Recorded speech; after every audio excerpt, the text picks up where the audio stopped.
ജാമ്യം കിട്ടിയതിലെ സന്തോഷം പങ്കുവയ്ക്കുന്നു.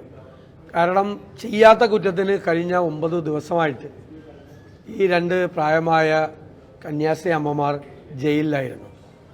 മതവിദ്വേഷം പ്രചരിപ്പിക്കുന്ന ന്യൂനപക്ഷങ്ങൾക്ക് നേരെ ആക്രമണം നടത്തിക്കൊണ്ടിരിക്കുന്ന ഒരു സീരീസ് ഓഫ് ഇൻസിഡൻസ് നമ്മുടെ രാജ്യത്ത് എല്ലായിടത്തും നടക്കുകയാണ്. അതിന് ഏറ്റവും അവസാനത്തെ ഉദാഹരണമാണ് 2 കന്യാസ്ത്രീ അമ്മമാരെ ഇല്ലാത്ത കേസുണ്ടാക്കി കള്ളക്കേസുണ്ടാക്കി ജയിലിലടച്ചത്. എന്നിട്ടത് ജാമ്യം കിട്ടാതിരിക്കാൻ വേണ്ടി പ്രോസിക്യൂഷൻ ഗവൺമെൻറ്റിന് വേണ്ടി അതിശക്തമായിട്ട് വാദിച്ചുകൊണ്ടിരുന്നു. അപ്പോൾ കസ്റ്റഡിയിലെടുത്ത് ക്വസ്റ്റ്യൻ ചെയ്യേണ്ട ആവശ്യമുണ്ടോ എന്ന് ചോദിച്ചപ്പോൾ അതിൻ്റെ ആവശ്യമില്ല എന്ന് മാത്രമേ പറഞ്ഞിട്ടുള്ളൂ. ജാമ്യം കൊടുക്കരുത്, അന്വേഷണത്തിൻ്റെ ആദ്യഘട്ടത്തിലാണ് എന്നാണ് ഇന്നും പ്രോസിക്യൂഷൻ വാദിച്ചത്.